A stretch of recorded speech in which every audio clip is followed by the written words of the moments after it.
Pardon the interruption, but I'm Mike Wilbon. I'm back from a day off, ready to deliver the show of my life, Tony. I'm Tony Kornheiser. Save it. We're on ESPN too. Save it. Oh, all right. I'll come back excited tomorrow. Oh, wait. It's over. This is it. Week's done. Saturday. If you came back I think I'm going to lose momentum by, we'd all be excited. The end of by August. Monday. Yeah, don't, do the best you can, but don't strain. Welcome to PTI, boys and girls. In today's episode, Joe Burrow's injury, the Pac-12's future, and 5 good minutes on baseball's trade deadline with Buster Olney. But we begin today with Shohei Ohtani having perhaps the greatest doubleheader of all time yesterday. He threw a complete game, one-hit shutout against the Tigers in the first game and homered twice in the second game to push his major league leading total to 38. Newly acquired pitcher Lucas Giolito goes tonight for the Angels, who've won 8 of 9 and are within 3 games of the wild card held by Toronto at the moment. The Angels are at Toronto now for 3 games. So, Wilbon, are you now optimistic about the Angels' chances of making the playoffs? No. More hopeful. I mean, I'd like to see, normally I root for Toronto. I root for the places that I like, the cities in the world I like. That's how I root often, and I love Toronto, and I root for the Blue Jays. But I've been rooting for the Angels, Tony, because of Ohtani. And I, too, would like to see Ohtani in the playoffs. And so this time around, it's going to be interesting for me. But optimistic, that's the wrong word. No, more hopeful. They still got to get Mike Trout back in the lineup, Tony. He's out for what? Another 3 weeks at least. They got to get Trout back, and Trout's got to be Trout. I don't even know what the prognosis is for your boy Rendon.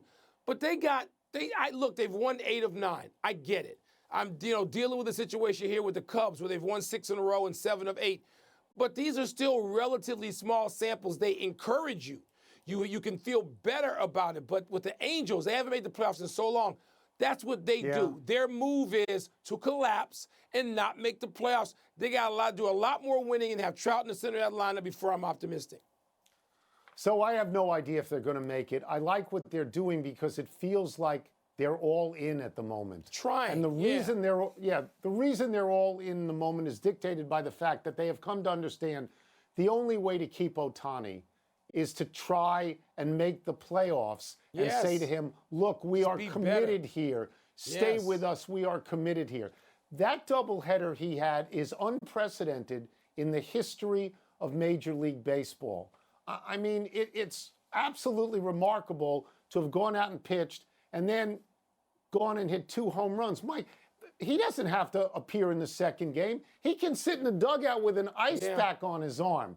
And he goes out and he hits 2 home runs. That's like out of the natural. That's when Robert Redford takes the Wonder Boy bat and breaks all the lights. I mean, what he did was absolutely remarkable. I don't know if they're going to get there, but if Giolito wins tonight, that's a big deal, Mike, because then it's a good 2. sign. It is. And then they have momentum. Yeah. And then people start talking, as you are, about Trout coming back. And I hope they make it. I do. Well, then, Tony, if you get close, or even if you've passed Toronto, you got the possibility of the buyout market later in the summer. You can still do things to improve your ball club. And it's not just about making the playoffs this one time. Damn it, get better. You're a big franchise in a big market, and you got big money. And you got some big names on that team. Get better. Let me tell you this one thing. Team. Let me tell you this one thing. It is impossible not to believe that Ohtani's performance yesterday wasn't as a direct result of him saying basically, thank you to the Angels for not trading me. Thank you for keeping your faith in me. Here's what I can do. I don't read anything into it other than this dude is just great.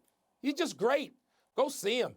If he's somewhere near you and you can get to see, go see him. I don't know what it means. I don't know how he works or how constitutionally he is with motivation inwardly. But the dude is amazing.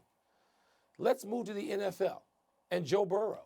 The Bengals quarterback seems to have escaped serious injury, after being carted out of practice yesterday with what is being labeled a calf strain.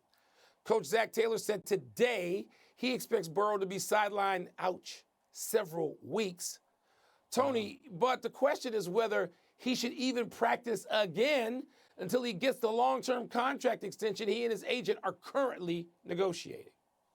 Yeah, I'm not normally one of those people who believes that players should trust management. I think that any gain players get is given grudgingly by management. I might make an exception here for a couple of little reasons, I guess. Burrow's an Ohio kid. He was publicly happy to play for Cincinnati. Been a long time since somebody was publicly happy to play for Cincinnati. He's already earned out. I mean, he got them to the Super Bowl. I think they would sign him, Mike, even if he has a torn Achilles, because I think they look at him as someone who's going to be their quarterback for the next 10 to 12 years. So again, that, I hate to use the word trust, but maybe in this particular, you don't want to do it. Maybe in this particular case, because I mean, look, the Bengals franchise. They've won a grand total of 10 playoff games in their entire history. And Burrow has won 5 of them, which is the equal of what Boomer Esiason and Ken Anderson won. That's all there are. That's all there are. So I think they keep him. Yeah, Tone, you make sense. You're taking the compassion, reasoned argument, but it's the NFL. The NFL, they don't care. Okay. They don't care. They get rid of people. They do. This is what they do. Right down the line, almost every franchise. I'm sure if I was, local sports talk in whatever town, I could have somebody tell me about some player, maybe not as promising as Joe Burrow, but somebody close to that local team just said, said, get out of here.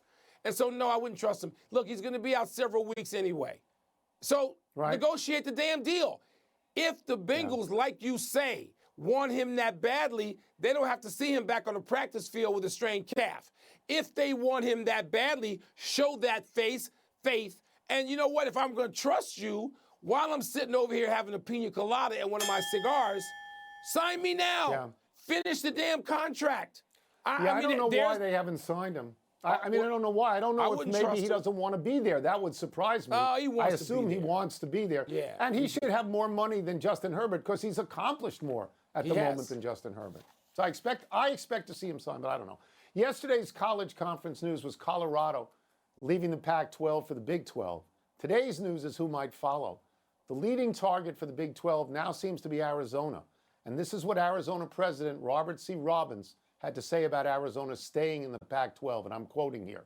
All I keep saying is we're just waiting to get a TV deal, and then everyone has to evaluate the deal on its merits. I've been pretty steadfast in that stance, unquote. Well, but Arizona's your state, one of. It said the Big 12 is aiming at Arizona State as well.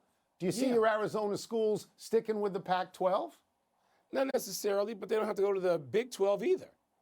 I mean, the desert, meaning Arizona, is populated by my people. That would be Midwestern people, Chicagoans and cheeseheads and Minnesotans and Iowans. And that they populate the desert. The people in the desert know this. Arizona and Arizona State know this, understand that, and who their constituents are, and where they play well. So they could do either. Whichever. The Big Ten TV money is historically, and now again, repeatedly, consistently, the best and biggest TV money. So if TV money is going to drive the decision, then the Big Ten is more impressive. That's the only place the Big Ten is more impressive than the SEC even. So they could go there, Tony. And the Big Ten has been making goo-goo eyes at Stanford and Cal too. So that may not be possible for the Arizona schools.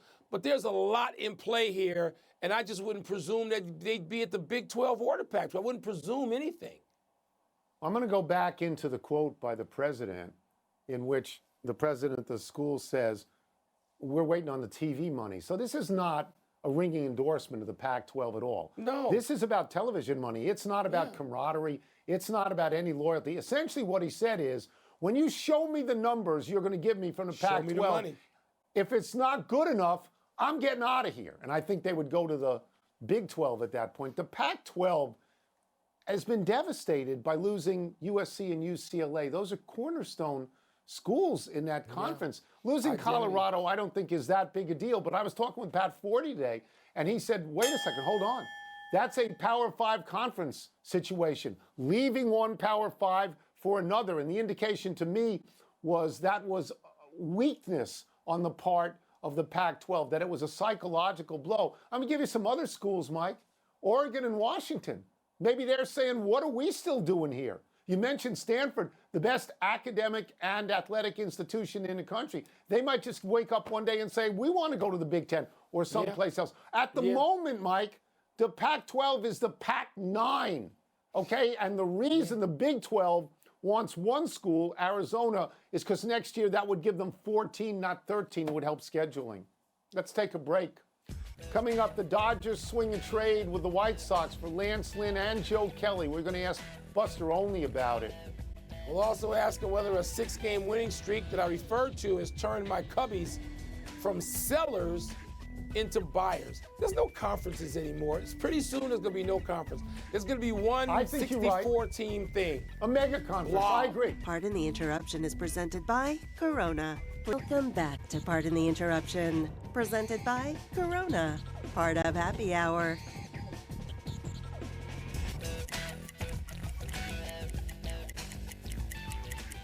We are just 4 days away from baseball's trade deadline, which makes it a perfect time for a visit from our good friend Buster Olney. Buster, let us start with this. The Dodgers this afternoon acquired Lance Lynn and Joe Kelly from the White Sox. How significant is that move? Yeah, it's potentially significant for the Dodgers because, Tony, this is the worst Dodger pitching staff performance that we've seen since they moved to Los Angeles. Start the day with a 4.47 ERA. That's 20th out of 30 teams. So, the days of Koufax and a young Kershaw, those are way behind them. They're desperately in need of help for their rotation. And Lance Lynn hasn't had a good year, but with his experience in pennant races, I think it's going to be an upgrade for the Dodgers rotation. It's help they had to have. All right, Buster, let's move to the place I'm sitting right now, Chicago, where people are more excited about the Cubs than they've been in like 5 seasons. They weren't expecting this, as you well know, being at 500 and not all that far off the pace either of the division lead or the wild card chase. They thought they were going to be sellers. How surprising is it that they could be buyers? And would you, if you were making this decision, recommend that the Cubs buy? It's incredibly surprising because there are folks with other teams who were assuming at the beginning of July that Cody Bellinger would be the best position player available, that Marcus Stroman would be the best starting pitcher available. But instead, we've had this recent Cubs surge, and I reached out to a source who would have knowledge of what the Cubs are thinking today, and the response I got was firmly on the fence, right? This is the one time a year in baseball where small sample size can make a difference. So if you see the Cubs win a series this weekend, maybe that pushes them into being buyers. And we know this, they have a good pitching staff, the type of pitching staff I think that can win in October. Steele and Stroman, you got those guys at the top. Buy, buy, buy. I'm screaming all day. and Michael, everybody heard you on the loop screaming all day. Let's move to the San Diego Padres. A report by John Heyman that the Padres are actually listening to offers for Juan Soto, Blake Snell, and Josh Hader. Woo. Is it already time for them to give up on what they were building? Yeah, that's what A.J. Preller, their general manager, is going to decide this weekend. Just before I came on to tape with you guys, I was speaking with the general manager of another team, and he said that Preller is out in the marketplace assessing possible value on those guys in case he's ordered to sell when we get through the weekend. And let me tell you, if the Padres decide to market those guys, they would, in one fell swoop, would have the best position player available in Juan Soto. They would have the best starting pitcher available in Blake Snell with how well he's thrown this year. And they would have the best reliever available in Josh Hader. They would dominate the trade market talk in the last 48 hours very differently, in a very different way than they did last year. But boy, they would be at the center of all the action. They have been a very, very disappointing team. I'll mention the other very, very disappointing team, the Mets. They traded away their standout reliever, David Robertson. Is that a sign of bigger things to come? Are they going to dump people? Yeah, no doubt about it, Tony. That was the first of many moves you're going to see them make. At some point, they're going to trade Tommy Pham. Outfielder's having a good year. Mark Canha, maybe the Seattle Mariners buy into him. Brooks Raley, who got the save last night instead of Robertson, he may be traded. And, of course, everyone is wondering about Justin Verlander and Max Scherzer. A trade of either one of those future Hall of Famers would be incredibly complicated because they both have full no-trade clauses, and they make so much money. An average salary of $43 million for this year. Most of the time, the most aggressive contenders at the deadline will take on $2 to $5 million. Each of these guys make $14 million for the last 2 months of this season. So in all likelihood, they won't be traded. But you know, with Verlander throwing really well, teams that are trying to make a push will at least have that conversation with the Mets. Yeah, and it's not like he hasn't won a World Series recently and pitched. He's done great. Fun coming the next Thank you, few Buster, days. as always. Appreciate it, Buster. Thank you. Thanks, guys. Let's take one last break. Still to come, Dak Prescott makes a guarantee. And do we have a rare must-see prize fight this weekend? Used to have those all the time. Now we don't have them. Buster and I have in common the search for the best coffee ice cream in the country. Coffee I used to ice like cream. coffee ice cream when I was a kid. And I left Not it at now? about 15 years old, and I haven't revisited. You got me thinking. Pardon the Interruption is presented by Corona. Please drink responsibly. Part of Happy Hour. Happy time, people. Happy 80th birthday, Bill Bradley. Not many people have second acts. Bradley was an All-American at Princeton and a Rhodes Scholar and a starter on the only 2 championships the New York Knicks ever produced. Then he became a 3-term United States Senator from New Jersey, and most recently, Bradley did a one-man stage show about his life entitled Rolling Along that will likely become a documentary. How many acts is that? At Princeton, Bradley was a subject of the John McPhee book, A Sense of Where You Are, one of the best sports biographies ever. I am partial to Bill Bradley. I watched him play so many times, marveled at his passing and shooting, and I remain convinced he should have been President of the United States. Wow. Tony Frazier, Monroe, Reed, Phil Jackson. I got to know to some extent the other gentlemen, and it's just an honor. And people talk about the greatest teams in terms of talent. But when you think the greatest teams in terms of intellect, those 2 Knicks teams have got to be way up there in the GOAT discussion for the smartest teams and players of all time. Happy anniversary, Wilmer Flores. Around this day 8 years ago, the Mets infielder, who had been with the organization since his 16th birthday, became visibly emotional as Mets fans gave him a standing ovation amid swirling rumors that Flores was about to be traded to the Brewers. The thing is, Flores wasn't actually traded, so Mets fans loved him even more for the public emotion he showed. Eventually, Flores did leave the Mets. In 2018, he signed a 1-year deal as a free agent with Arizona. The next year, he signed as a free agent with the Giants. He's been there ever since. This year, Flores is batting .291 with 13 homers and 32 RBI, playing first base mostly and second and third.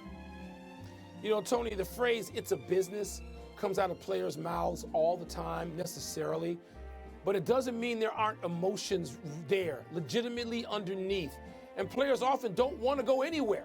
And they say that to convince themselves or protect themselves, but there are often those kind of emotions. That was one time, and man, sports will do that to you every now and then. Happy trails, Jalen Ramsey. Joe Burrow wasn't the only star to be carted off the practice field yesterday. Ramsey, the Dolphins' cornerback, carted off and diagnosed with a badly damaged left meniscus. He had surgery to repair it today. He will be out until December. Second-year cornerback Kader Kohu is mentioned as Ramsey's replacement. The Dolphins reportedly have the 4th toughest schedule in the NFL, and they begin their season on the road in Los Angeles against the Chargers and their newly very rich and accurate quarterback, Justin Herbert. Yeah, I hate to hear that he's injured, Tony, but you know, I think cornerbacks are more fungible than running backs. Cornerbacks. There's new ones every year in the league. Udonis Haslem retired from the NBA today after 20 seasons. That's an incredible NBA career. You know he's going to be a coach for however long or executive he wants to be.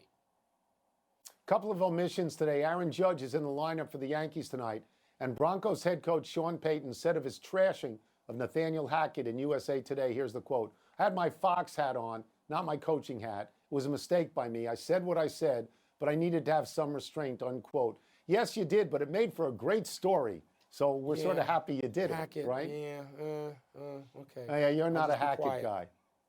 No. No, we know. You did it all last year. You wanted him canned Russell early, Wilson. like in Russell the third Wilson. game. He'll be good this Let's year. go to the Guess big why? finish if we could. Let's do it. English midfielder Kira Walsh stretchered off with a knee injury in the win over Denmark. Significant?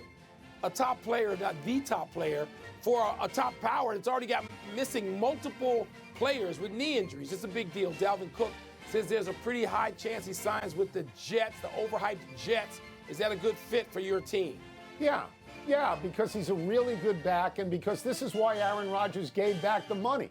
He wants this guy. That's the shopping list.